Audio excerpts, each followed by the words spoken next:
los aspectos importantes con respecto a la enfermedad pulmonar obstructiva crónica en el MIR es el diagnóstico diferencial entre bronquitis crónica y enfisema. En la práctica, casi todos los pacientes tienen solapamiento de áreas de bronquitis y área de enfisema en sus pulmones, pero normalmente la clínica está dominado por uno u otro rasgo. Si miráis el manual, hay una tabla horrorosa, muy larga, con características del diagnóstico diferencial entre una y otra forma. Esa tabla es fácil de recordar basándonos en una premisa didáctica. El enfisematoso se siente peor y el bronquítico está peor. Así, el enfisematoso tiene muchísima más disnea, muchísima más sensación de fatiga, que es un dato subjetivo que él refiere, pero que no es objetivable por el médico. En cambio, todos los datos objetivos, menos uno que ya diremos, son peores en el bronquítico.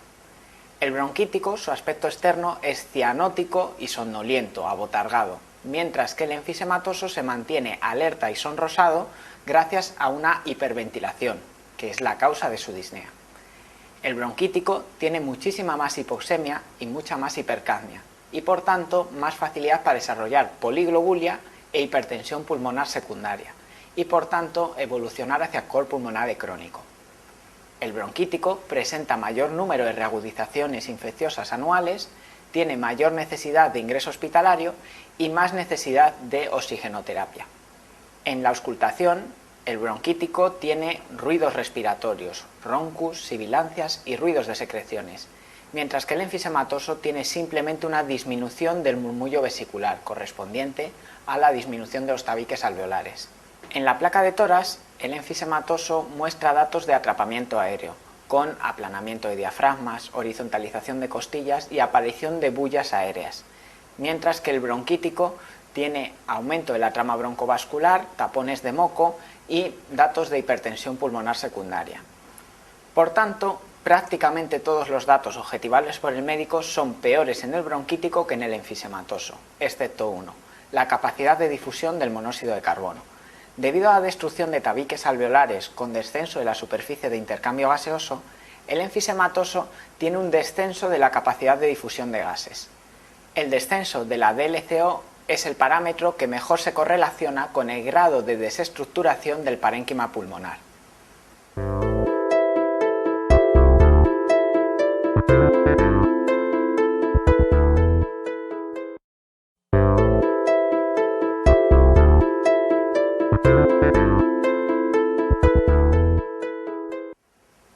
Se trata de un paciente EPOC, diagnosticado espirométricamente, con una clínica de disnea de moderados esfuerzos.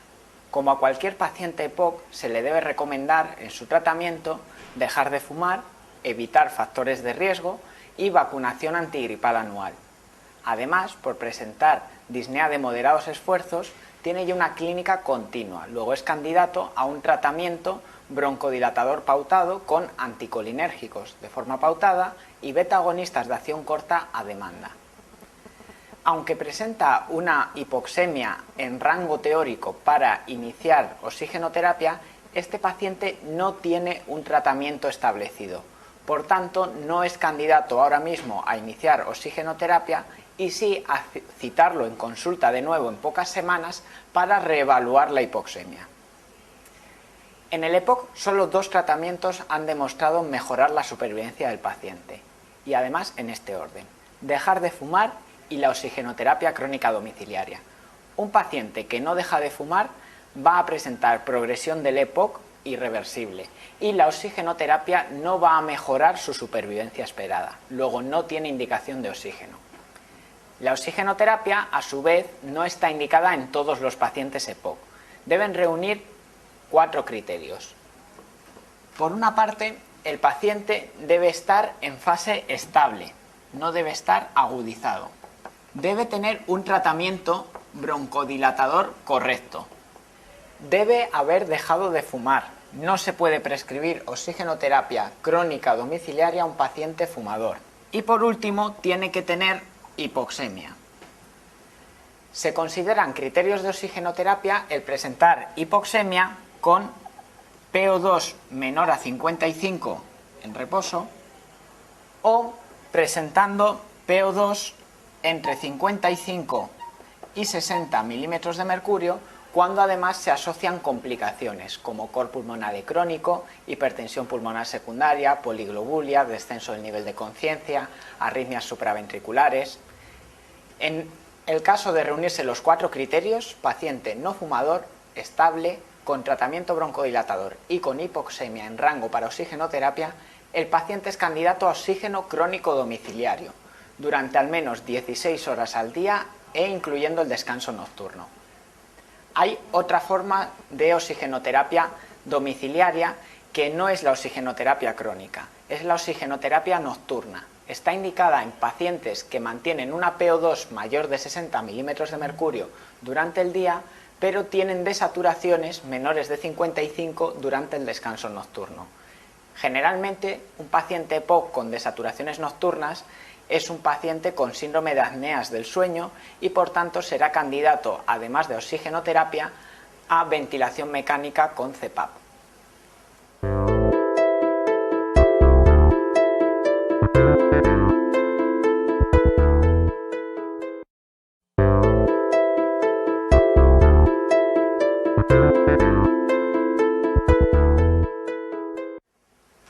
Para estadificar al EPOC en clase estable hay distintas clasificaciones. Una de las más usadas, admitida internacionalmente y la única que ha caído de momento en el MIR, es la estadificación GOLD. La estadificación GOLD plantea una clasificación de la gravedad del EPOC en función de parámetros espirométricos y plantea el mejor tratamiento farmacológico y no farmacológico para cada estadio, dando por tanto un manejo global del paciente. La clasificación GOLD distingue 5 estadios para el EPOC. Uno de ellos, el estadio 0, realmente no es EPOC, porque en su definición incluye que tiene un índice de tífeno mayor o igual a 70%. Luego no hay obstrucción en su espirometría. Estos son pacientes que tienen clínica asociada, tos, expectoración o disnea. A estos pacientes se les recomienda tratamiento preventivo, dejar de fumar, evitar factores de riesgo y vacunación antigripal. Y además, tratamiento broncodilatador a demanda, por ejemplo, con beta-2 agonistas de acción corta. Los siguientes estadios del EPOC ya son verdaderos EPOC.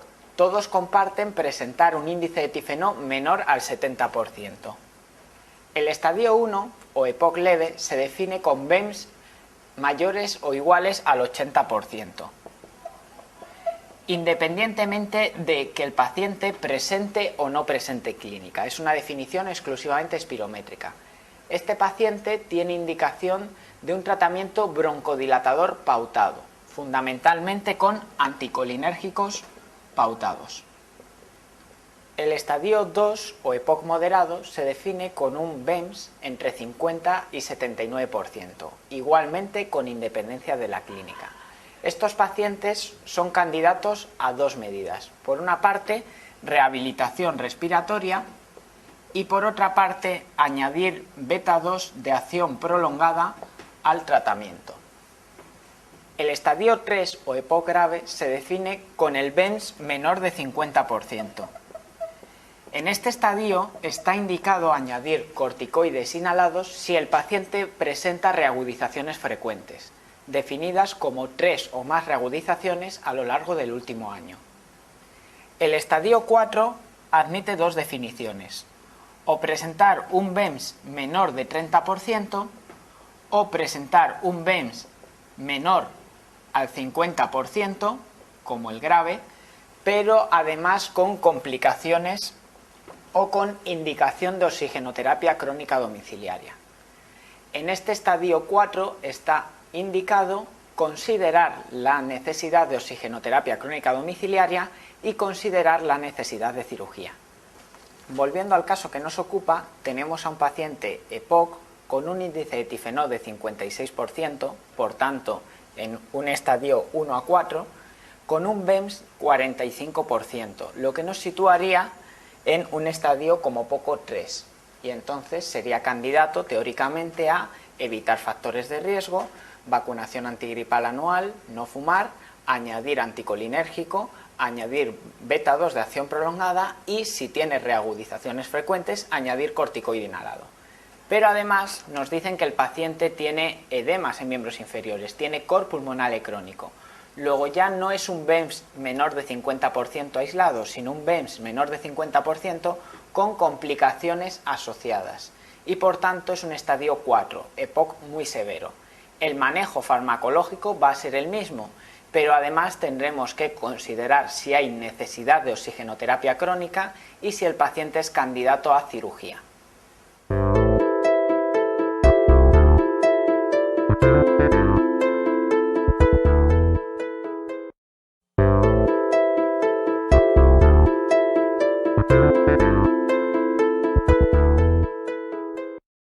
El paciente que nos ocupa tiene una reagudización de EPOC. La reagudización de EPOC tiene un tratamiento bastante estandarizado y fácil de recordar de cada ALMIR. Todo paciente con reagudización de EPOC necesita broncodilatadores por vía inhalada o nebulizada. Los broncodilatadores que se utilizan son siempre la combinación de beta 2 agonista de acción corta y anticolinérgico. La vía de utilización puede ser inhalada, que requiere la coordinación del paciente con la respiración, o nebulizada. La vía nebulizada utiliza oxígeno alto flujo, luego no es recomendable en pacientes que sospechemos retención de carbónico, pero tiene la ventaja de omitir la necesidad de coordinación, por lo que es especialmente útil en ancianos, en pacientes con gran trabajo respiratorio o en pacientes con bajo nivel de conciencia. En todas las reagudizaciones hay que valorar la gravedad. Si la reagudización se considera moderada o grave, hay que añadir corticoides al tratamiento. El corticoide en la reagudización de EPOC debe utilizarse por vía intravenosa, no por vía inhalada. Se pueden utilizar corticoides del tipo hidrocortisona de gran rapidez de acción pero corta duración, o del tipo prednisona o prednisolona, que tardan más en hacer efecto pero tienen una duración más prolongada y evitan recaídas del broncoespasmo.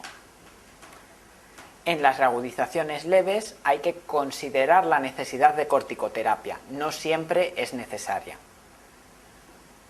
En la reagudización de EPOC es necesario muchas veces el uso de oxígeno. No hay que ser tan estrictos como en el manejo del EPOC crónico. Aquí se trata de corregir una hipoxemia crónica agudizada, con lo que siempre que tengamos saturaciones inferiores al 90%, el paciente necesitará oxigenoterapia, al mínimo flujo eficaz para evitar la retención progresiva de carbónico. Aunque la principal causa de reagudización de EPOC es la infección, no todos los EPOC reagudizados requieren tratamiento antibiótico. Se considera que es necesaria la antibioterapia en la reagudización del EPOC cuando se reúnen dos de los tres criterios llamados de Winnipeg o de Anthonissen, que son el aumento de disnea, el aumento del volumen de esputo o el aumento de la purulencia del esputo. Con dos de esos tres criterios, el paciente necesita antibioterapia. Por último, nuestro paciente muestra una acidosis respiratoria. Tiene pH bajo con aumento de la PCO2. Es innecesario el uso de bicarbonato en esta situación. El bicarbonato es útil para manejar acidosis metabólicas. Cuando un paciente presente acidosis respiratoria, lo que debemos plantear es si progresa a pesar del tratamiento broncodilatador y oxigenoterapia, si es necesaria una ventilación mecánica.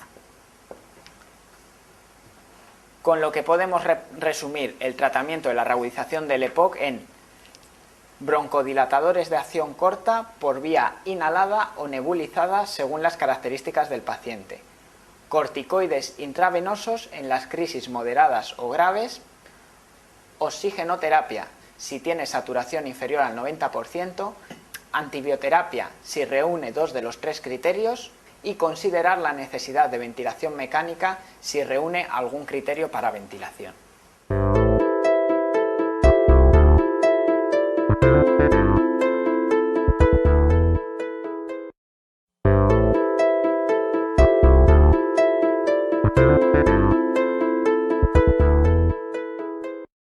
El asma es una enfermedad obstructiva de la vía aérea. se define como obstrucción reversible y variable de la vía aérea. Por tanto, para su diagnóstico requiere obligatoriamente una espirometría. Se dice que es obstrucción reversible porque hay obstrucción con índice de tifenol menor del 70% y con mejoría del BENS mayor del 15% tras un test broncodilatador. Se dice que es obstrucción variable porque en distintos momentos de la enfermedad podemos encontrar distinto grado de obstrucción. Por tanto, para el diagnóstico de asma es imprescindible una espirometría en la que debo demostrar obstrucción, realizar un test broncodilatador y confirmar reversibilidad, mejoría mayor del 15% tras broncodilatadores.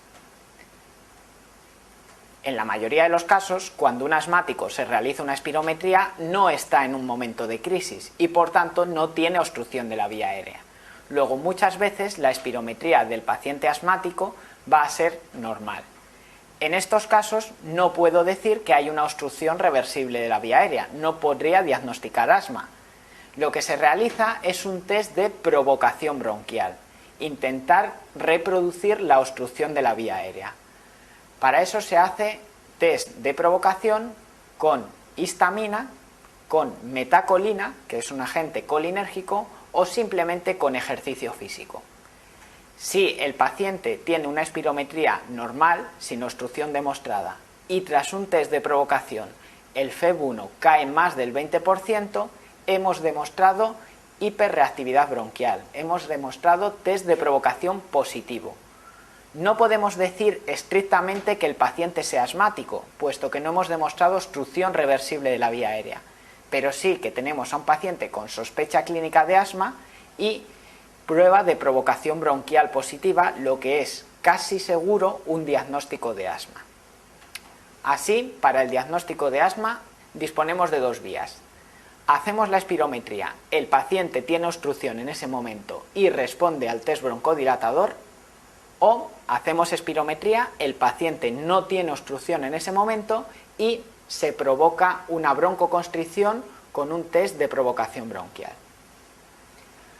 Antiguamente, aparte de los test inespecíficos de provocación bronquial, se realizaban test de provocación con antígenos, que tenían la ventaja de, aparte de diagnosticar la hiperreactividad bronquial, demostrar el alergeno específico al que era reactivo. Hoy día no se consideran indicadas puesto que tienen un riesgo inaceptablemente alto de provocar un broncoespasmo grave o una reacción anafiláctica. Y ya, centrándonos en las respuestas a la pregunta, podemos ver que la respuesta falsa es la 2. Una espirometría normal no descarta el diagnóstico de asma, sino que me obliga a realizar un test de provocación bronquial, como indica la respuesta 4.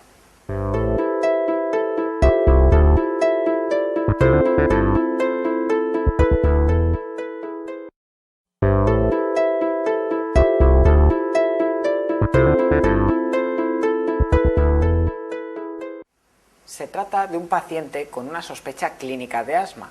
El diagnóstico de asma es espirométrico, por tanto debo solicitar una espirometría para confirmar el diagnóstico y clasificar su gravedad.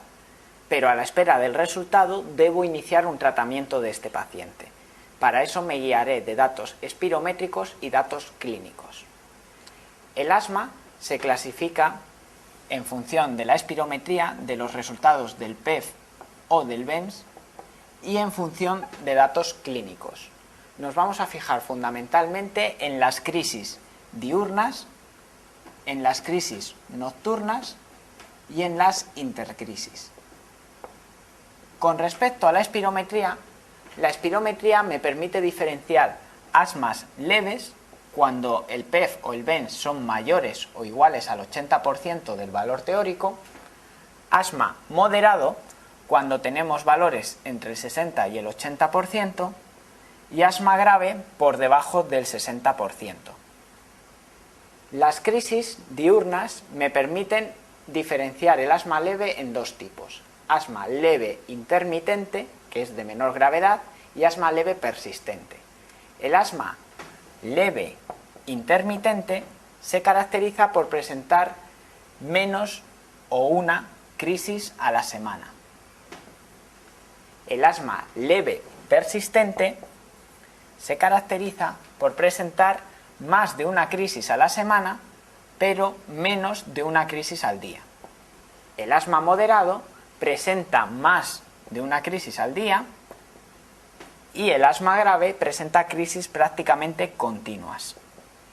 En cuanto a las crisis nocturnas, el asma leve intermitente se caracteriza por tener 2 o menos crisis al mes. El asma leve persistente presenta más de 2 crisis al mes, pero menos de una crisis a la semana.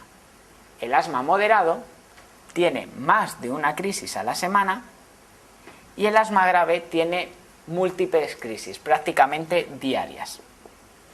La intercrisis, los periodos que separan una crisis de otra, son normales en el asma leve intermitente y en el asma leve persistente. Por tanto, no hay afectación del ejercicio físico ni de la vida cotidiana.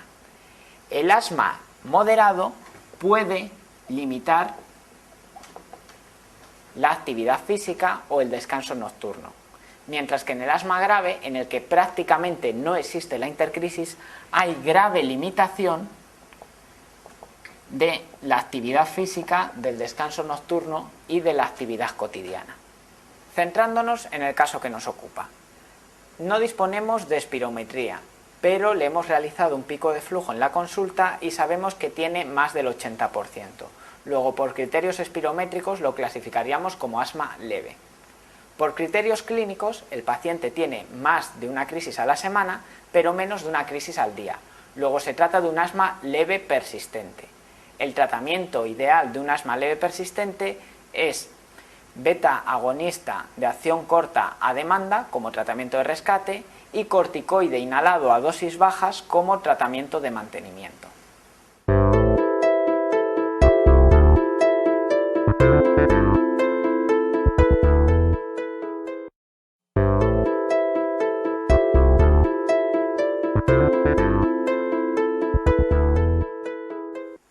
Nos presentan a una paciente que parece presentar un asma persistente leve, dado que está con tratamiento con corticoides inhalados a dosis bajas y beta-agonistas a demandas.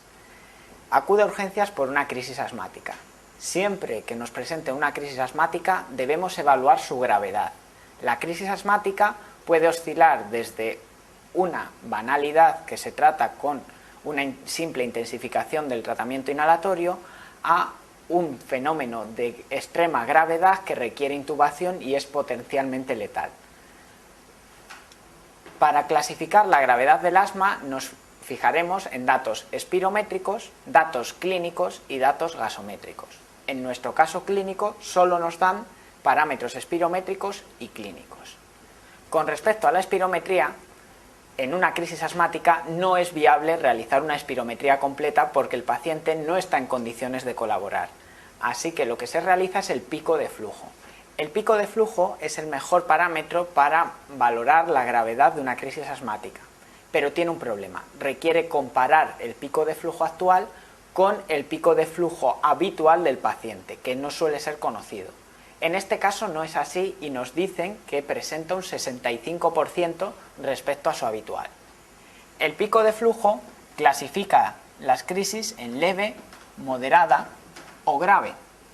Se considera leve si tiene un pico de flujo mayor o igual al 80% de su habitual, moderada entre 60 y 80% y grave por debajo del 60%. Luego nos encontraríamos ante una crisis moderada por parámetros espirométricos. Con respecto a la clínica, clasificaremos las crisis asmáticas en función de muchos parámetros. Los más importantes y que no debemos olvidar son la disnea, la capacidad de hablar que muestra el paciente, la presencia de taquicardia o taquipnea, el uso de musculatura accesoria y, por último, consideraremos la presencia de sibilancias. Existen múltiples parámetros más que se pueden utilizar y que tienen importancia, pero de cara al MIR nos basta concentrarnos en estos pocos. La disnea con el ejercicio supone crisis leve. La disnea mientras se habla supone una crisis moderada. Y la disnea en reposo, sin ningún tipo de actividad, ni siquiera hablando, supone ya una crisis grave. Ojo, aunque la disnea es un parámetro subjetivo, para clasificar la crisis de asma tiene que ser lo que el médico evidencie. En este caso, el paciente viene refiriendo disnea de reposo, luego debería ser una crisis grave. Sin embargo, el resto de parámetros clínicos no sugieren una crisis grave. El médico no ve al paciente con disnea en reposo, sino que le hace una historia y hablando el paciente no está disneico. Luego, en el contexto de crisis asmática, debemos interpretar disnea no como la sensación subjetiva del paciente, que puede estar exagerada por el trabajo respiratorio, sino como la impresión del médico, cuánto trabajo respiratorio tiene, si es posible hablar con él, etc. La capacidad de habla del paciente es también definitoria. Si el paciente es capaz de hablar párrafos, la crisis es leve. Si el paciente completa frases aisladas, la crisis será moderada. Si el paciente solo es capaz de completar palabras, la crisis será grave. La taquicardia también es un parámetro para clasificar la gravedad de las crisis asmáticas. Taquicardias menores a 100 latidos por minuto aparecen en las crisis leves. Taquicardias entre 100 y 120 en las crisis moderadas y más de 120 en las crisis graves. La taquipnea también ayuda a definir la gravedad de la crisis. Por debajo de 20 respiraciones se considera crisis leve, entre 20 y 30 respiraciones por minuto moderada y más de 30 respiraciones crisis grave. Ojo, porque en ocasiones la ausencia de taquicardia o de taquipnea supone incluso mayor gravedad. Si el paciente presenta bradicardia, no es que esté bien, todo lo contrario, está inestable hemodinámicamente y es una crisis extremadamente grave que requiere ventilación mecánica. Si el paciente no presenta taquipnea sino bradipnea, frecuencia respiratoria por debajo de 12, no es que esté bien, sino que tiene fatiga muscular y por tanto es un criterio de ventilación mecánica. Así que la bradicardia y la bradipnea son criterios de extrema gravedad de la crisis asmática. El uso de musculatura accesoria también ayuda a clasificar la crisis. Cuando no hay uso de musculatura accesoria, se considera que la crisis es leve. Si hay uso de musculatura accesoria, se considera moderada, y si hay movimientos paradójicos o disociación toracoabdominal, se considera que es grave. Las sibilancias también ayudan a la clasificación de la gravedad del asma. Aparecen sibilancias aisladas en las crisis leves, sibilancias abundantes, dispersas en las crisis moderadas y sibilancias intensas en las crisis graves.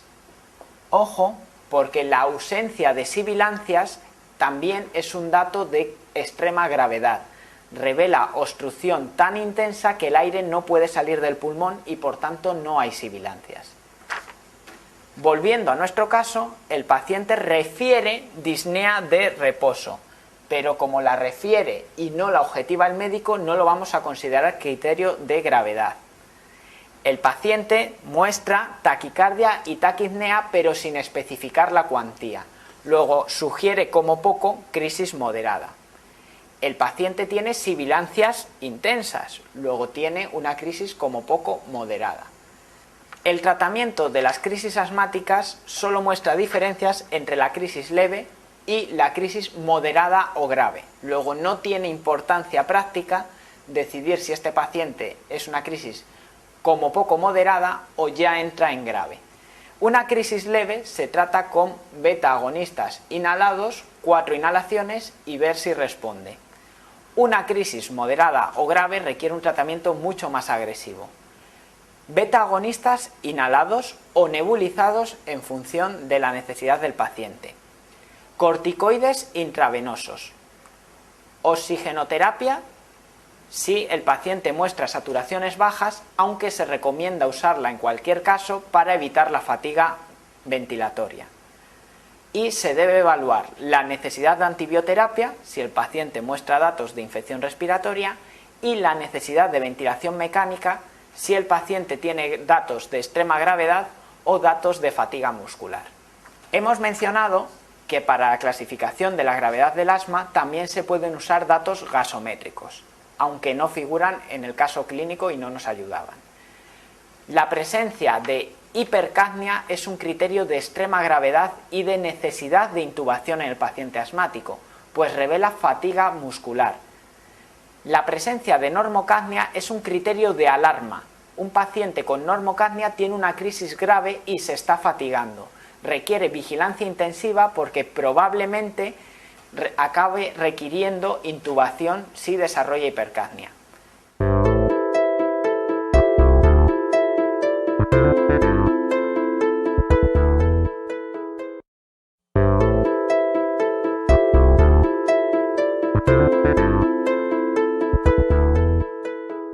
El tromboembolismo pulmonar es una patología frecuente y que puede aparecer como complicación en pacientes médicos, quirúrgicos o traumatológicos. Todo médico debe reconocer la clínica y las manifestaciones del TEP. El tromboembolismo pulmonar tiene manifestaciones que son sensibles, frecuentes y cuya ausencia nos debe hacer dudar del diagnóstico, y manifestaciones típicas, específicas, cuya presencia nos debe hacer sospechar directamente el diagnóstico. Obviamente, las manifestaciones típicas son mucho menos frecuentes que las sensibles. Empecemos por la clínica. La clínica más frecuente del TEP es la disnea, seguida por el dolor pleurítico. Se dice que es altamente sugestivo de TEP la disnea o dolor pleurítico de inicio súbitos. Altamente específico de TEP es la presentación de disnea o dolor pleurítico asociado a hemoptisis y febrícula, que sugiere infarto pulmonar asociado. En cuanto a la exploración física, el hallazgo exploratorio más frecuente es la taquipnea, seguido de la taquicardia. En la auscultación pulmonar es habitual una auscultación pulmonar normal, pero también es posible la presencia de broncoespasmo asociado o la presencia de crepitantes por atelectasia. En la auscultación cardíaca, lo habitual es taquicardia sin otros datos auscultatorios, pero pueden aparecer datos de sobrecarga de ventrículo derecho como desdoblamiento fijo del segundo tono. En cuanto a la radiografía de tórax, como prueba diagnóstica, clásicamente se había dicho que la radiografía de tórax más frecuente del tromboembolismo era la radiografía de tórax normal. Hoy día se admite que la radiografía de tórax más frecuente es inespecíficamente anormal, es decir, no es una radiografía de tórax normal, pero no me permite diagnosticar ninguna patología completa. Se dice que los hallazgos como elevación de un hemidiafragma, atelectasias laminares son inespecíficos y son, por tanto, habituales en el tromboembolismo pulmonar. La radiografía de tórax normal es más frecuente a su vez que las radiografías de tórax específicas de TEP. Se dice que una radiografía de tórax normal apoya el diagnóstico de tromboembolismo pulmonar, puesto que excluye muchas causas de disnea y dolor pleurítico. Las radiografías de tórax específicas de tromboembolismo pulmonar son el signo de Westermarck, que consiste en la hiperclaridad pulmonar focal por oligoemia, la joroba de Hampton, que consiste en una condensación periférica de morfología triangular con el vértice orientado hacia el hilio pulmonar y con pequeño derrame pulmonar asociado, y que es la manifestación radiológica del TEP con infarto, o la amputación de un hilio pulmonar o de un gran vaso pulmonar. Con respecto al electrocardiograma, lo más habitual es que sea inespecíficamente anormal. El dato más frecuente es tan inespecífico que muchas veces ni siquiera se da como anormal, que es la presencia de taquicardia sinusal. La taquicardia sinusal es el dato más frecuente en el electrocardiograma. Se debe dudar del diagnóstico de TEP en un paciente que no muestre taquicardia sinusal y no tenga alguna coartada, como por ejemplo ser un paciente diabético, estar tomando beta bloqueantes o ser un anciano. Otro hallazgo muy frecuente son las anomalías inespecíficas de la repolarización, sobre todo en cara lateral. Los hallazgos específicos de TEP son los datos de sobrecarga de ventrículo derecho. El más específico, el patrón S1Q3T3. Pero también son altamente específicos la aparición de un bloqueo de rama derecha de nueva aparición o el desarrollo de una onda P pulmonale. Por último, en la gasometría es habitual encontrar hipoxemia de distinto grado de gravedad. En ocasiones es leve y bien tolerada, pero puede llegar a insuficiencia respiratoria grave. Habitualmente se acompaña de hipocapnia por hiperventilación acompañante. Es útil calcular el gradiente alveolo-arterial de oxígeno, que suele estar aumentado y que permite diferenciar la hiperventilación del tromboembolismo pulmonar de otras causas de hiperventilación, como la hiperventilación psicógena, en la que típicamente es normal. Sin embargo, la presencia de gradiente alveolo-arterial de oxígeno normal no excluye el diagnóstico de tromboembolismo pulmonar, puesto que en casos leves, con pequeños embolismos pulmonares, puede ser normal.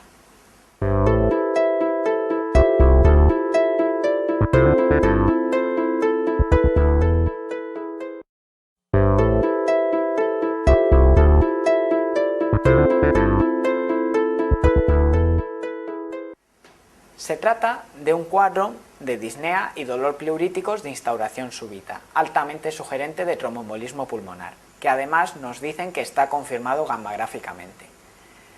Clínicamente presenta dolor pleurítico y derrame, lo que sugiere afectación periférica, y además presenta hemoptisis, lo que traduce infarto pulmonar asociado. Para el caso es lo mismo. El manejo del TEP, una vez confirmado, es similar, salvo en el caso de inestabilidad hemodinámica.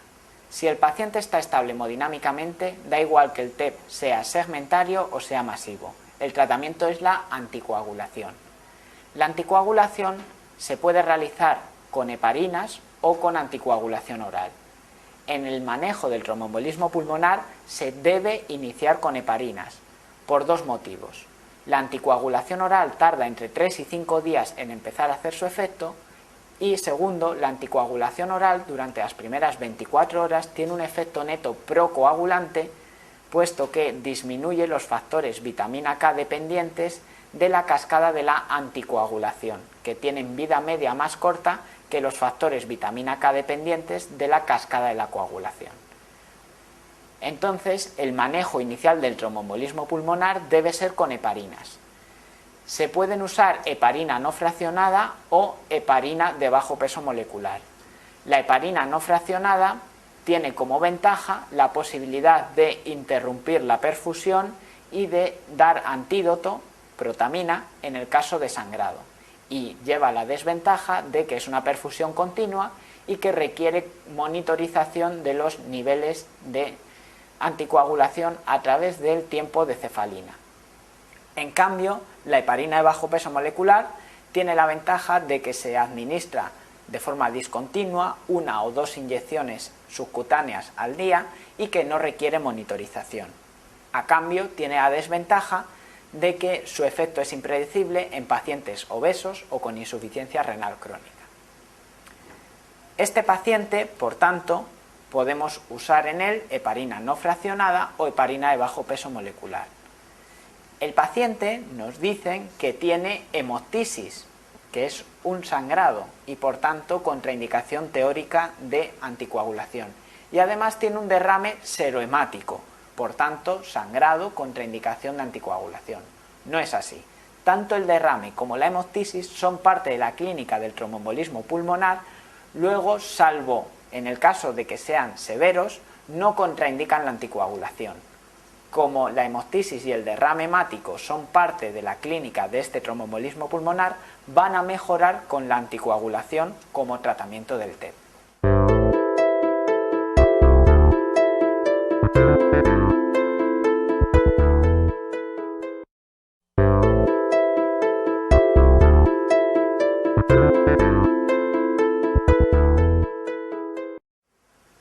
presentan a un paciente con disnea súbita con alta sospecha para tromboembolismo pulmonar, que se confirma en un angioescáner. El manejo ideal de este paciente, ante la ausencia e inestabilidad hemodinámica, sería la anticoagulación, inicialmente con heparinas y posteriormente con anticoagulación oral. Si el paciente presentara, que no es el caso, inestabilidad hemodinámica, se debería optar por fibrinolisis. Sin embargo, en este paciente hay una contraindicación para la anticoagulación. El paciente ha sido intervenido recientemente de un oligodendroglioma, un tumor intracraneal. Por tanto, si iniciamos anticoagulación, hay un alto riesgo de sangrado intracraneal y potencialmente mortal para el paciente. Como hay contraindicación para anticoagulación, se debe optar por colocación de un filtro de vena cava. El filtro de vena cava no trata el tromboembolismo pulmonar, reduce el riesgo de un segundo embolismo pulmonar al impedir la llegada de un émbolo hasta el pulmón, pero no evita la progresión del émbolo ya presente. De cara al MIR es necesario recordar las principales contraindicaciones de anticoagulación en el TEP para no fallar una pregunta como esta. Son contraindicaciones absolutas de anticoagulación la presencia de diátesis o proceso hemorrágico activo, la presencia de una intervención quirúrgica reciente a nivel intracraneal, medular u oftalmológico, la presencia de hipertensión arterial grave no controlada y la presencia de aneurismas intracraneales o el antecedente de un sangrado intracraneal. Además, es contraindicación para la anticoagulación oral la presencia de embarazo, puesto que es teratógena. Aparte, es conveniente, pero no indispensable, recordar las contraindicaciones relativas de anticoagulación. Por ejemplo, son contraindicaciones relativas para anticoagulación la presencia de estados de hipocoagulabilidad, como las hepatopatías, el alcoholismo, la deficiencia mental, que no asegura el cumplimiento terapéutico, el antecedente de ulcus sangrante, la presencia de pericarditis, que puede transformarse a pericarditis hemorrágica con taponamiento, o la presencia de trombopenia. Repito, no es indispensable conocerlas para presentarse al MIR, pero sí muy conveniente.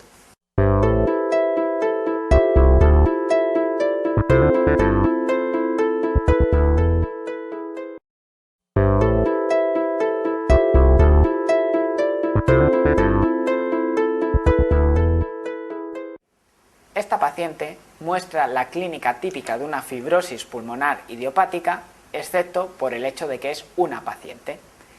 La fibrosis pulmonar idiopática es una enfermedad rara, de baja prevalencia, de predominio masculino entre la quinta, sexta, séptima década de la vida y de origen desconocido.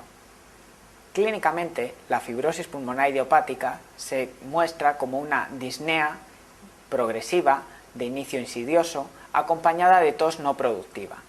En la exploración física es típico encontrar acropaquias y crepitantes rudos bivasales, que se describen típicamente como de tipo velcro.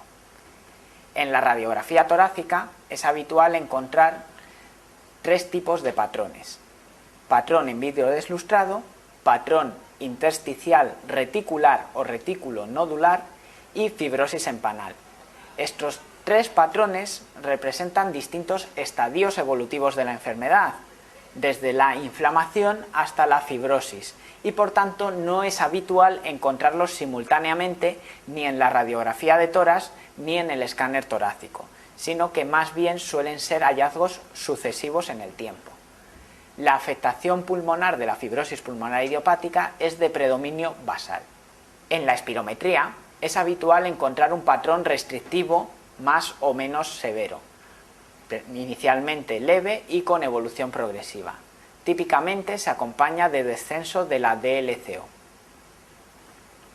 En cuanto al diagnóstico específico, en el lavado broncoalveolar es habitual encontrar datos inespecíficos como aumento de polimorfonucleares y en ocasiones eosinofilia. Para el diagnóstico se dice que es necesaria la biopsia pulmonar. La biopsia pulmonar muestra focos de infiltrado polimorfonuclear y focos de fibrosis. Es una biopsia de baja rentabilidad. Si se realiza biopsia transbronquial, suele ser diagnóstica en el 25-30% de los casos, por lo que en muchas ocasiones es preciso recurrir a una biopsia abierta por toracotomía. El pronóstico de la fibrosis pulmonar idiopática es malo. La supervivencia a los 5 años es menor del 50%. Se suele intentar tratamiento con corticoides e inmunosupresores con mala respuesta por lo general. Por tanto, la fibrosis pulmonar idiopática es un poco nuestro patrón de enfermedad intersticial. Se simplifica mucho el estudio de las enfermedades intersticiales pulmonares si consideras que la fibrosis pulmonar idiopática es el modelo de serie y el resto tienen extras adicionales. Por ejemplo, la neumonía intersticial descamativa es similar en todo a la fibrosis pulmonar idiopática, excepto que se presenta en varones más jóvenes, habitualmente 45-50 años, que son fumadores. En el lavado broncoalveolar encontramos macrófagos pigmentados y responde bien a corticoides y, sobre todo, a la retirada del tabaco. Planteando de esta forma el estudio de las enfermedades intersticiales, se rentabiliza mucho más el tiempo de cara al MIR.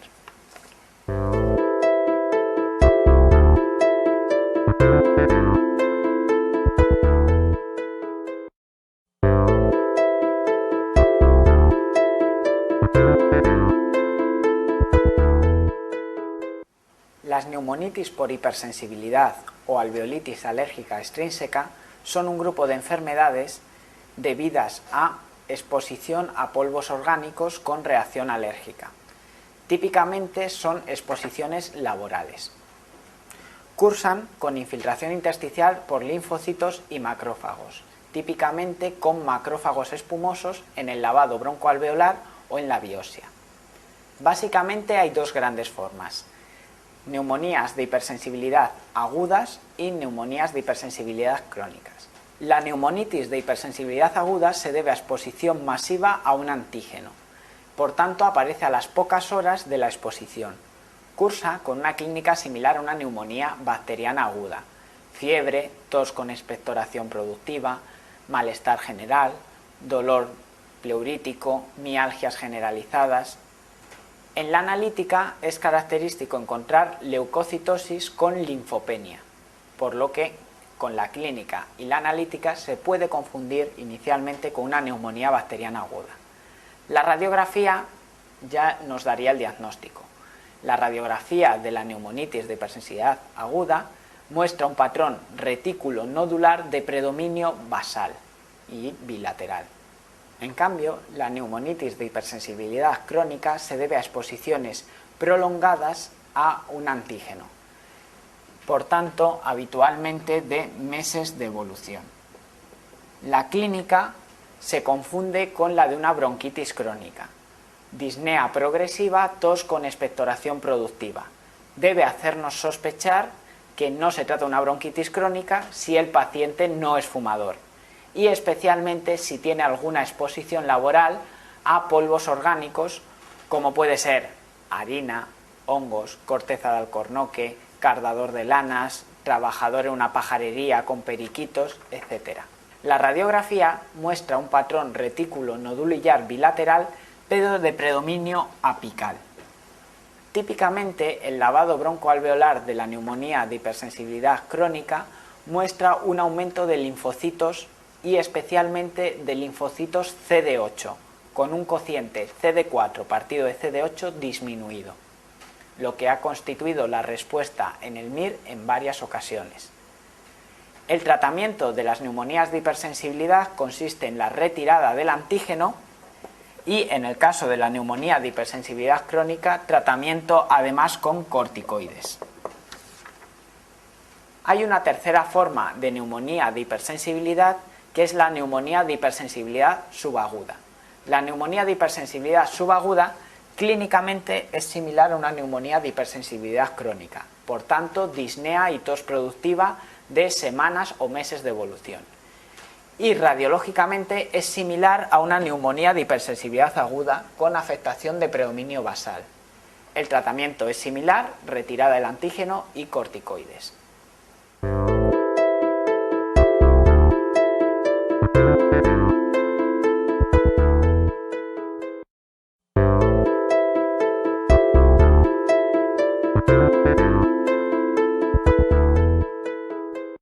Bien, el cuadro multisistémico de esta paciente, con artralgias, eritema nodoso y adenopatías iliares bilaterales en la placa de tórax, es altamente sugestivo de sarcoidosis. La sarcoidosis es una enfermedad multisistémica por aumento de la respuesta inmune celular debido a una hiperactividad de linfocitos CD4. No tiene un diagnóstico definitivo. Su diagnóstico se basa en contexto clínico adecuado e histología compatible. La histología típica de la sarcoidosis es el granuloma sarcoideo, un granuloma formado por células epitelioides no caseificante. No es patognomónico de sarcoidosis, pero su presencia en un contexto clínico adecuado nos da el diagnóstico de la sarcoidosis. La sarcoidosis se puede presentar de forma aguda o de forma crónica. Hay dos presentaciones de sarcoidosis aguda. Por un lado, el síndrome de Herford o fiebre uveoparotídea, que consta de uveitis anterior, parotiditis generalmente unilateral, parálisis facial y fiebre. Por otro lado, el síndrome de Löfgren, que consta de eritema nodoso, fiebre, artralgias o artritis y adenopatías periliares bilaterales. Cualquiera de estas dos formas requiere tratamiento con antiinflamatorios. En muchas ocasiones llegan a necesitar tratamiento con corticoides.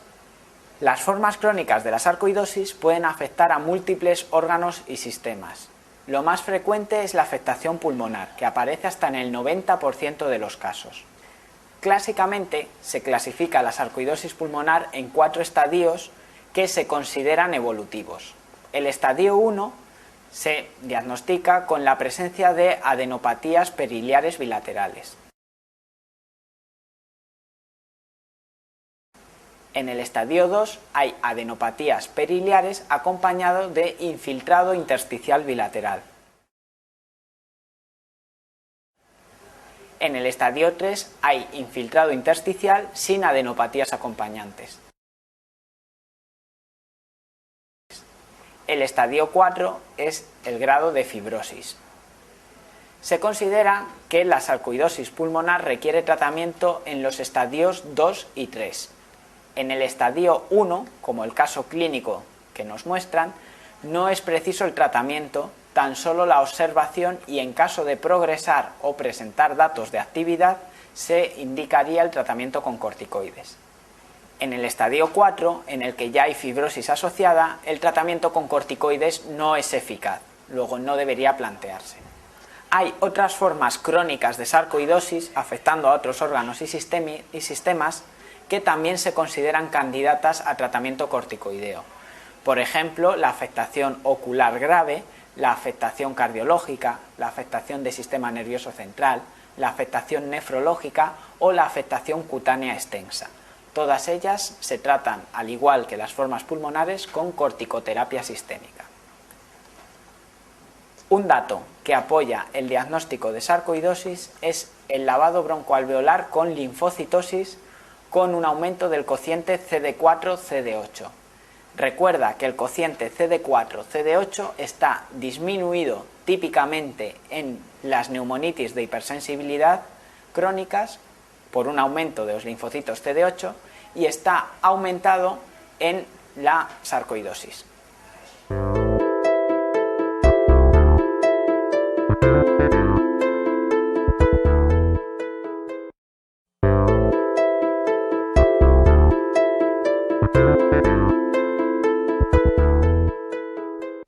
El síndrome de apnea-hipopnea del sueño es una patología frecuente. Su prevalencia se estima en el 5% de la población expuesta y que cada vez preguntan más en el MIR. Es una patología muy relacionada con la obesidad y que provoca importantes alteraciones fisiológicas.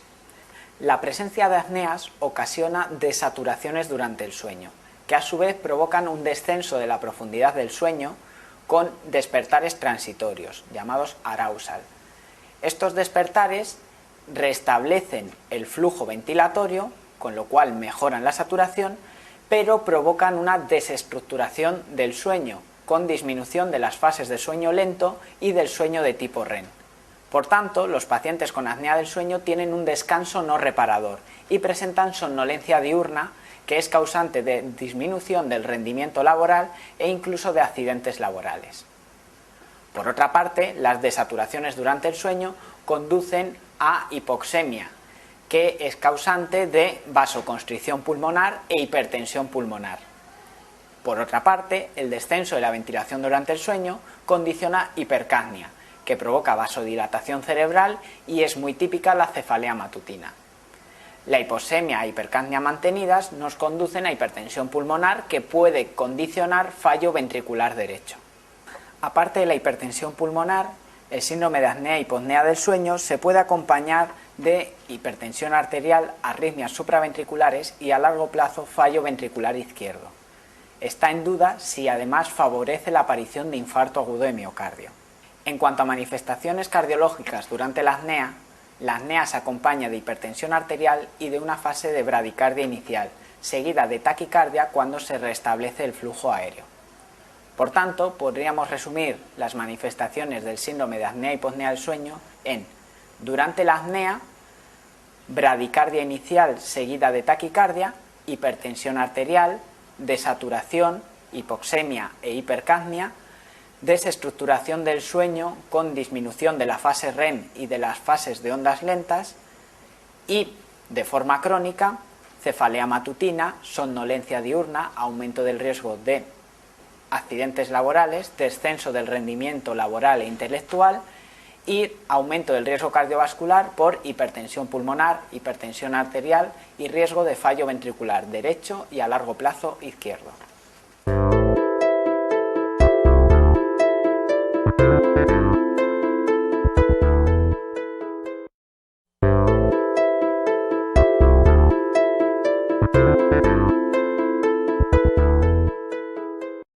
El distrés respiratorio del adulto es un cuadro clínico grave caracterizado por insuficiencia respiratoria refractaria a oxigenoterapia de alto flujo y por infiltrados pulmonares bilaterales en la placa de tórax similares al edema agudo de pulmón. Es la forma de inflamación grave del parénquima pulmonar. Puede ser la manifestación pulmonar de un fallo multiorgánico, de un síndrome de respuesta inflamatoria sistémica.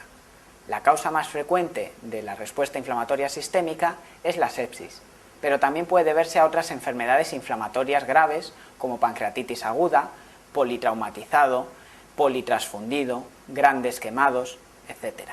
También puede aparecer distrés respiratorio del adulto como respuesta a una inflamación pulmonar grave, por ejemplo, en una neumonía grave, tras la inhalación de gases tóxicos, tras un semiahogamiento, puede aparecer distrés respiratorio.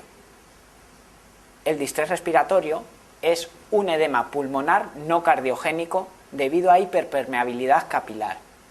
Por tanto, cursa radiológicamente con imagen similar a de edema agudo de pulmón cardiogénico, pero con silueta cardíaca de tamaño normal. Es decir, presenta infiltrados pulmonares alveolares bilaterales. Dado que es de origen no cardiogénico, se caracteriza por una presión de enclavamiento pulmonar normal. Para definir distrés respiratorio del adulto, aparte de un contexto clínico adecuado, de una insuficiencia respiratoria refractaria a oxígeno y de una imagen radiológica compatible, necesito reunir tres criterios. Presión de enclavamiento pulmonar baja. Compliance pulmonar disminuida, menor a 50 mililitros por centímetro de agua. Y por último, insuficiencia respiratoria refractaria a oxigenoterapia, caracterizada por un cociente PAFI, un cociente presión arterial de oxígeno partido de fracción inspirada de oxígeno, menor a 200.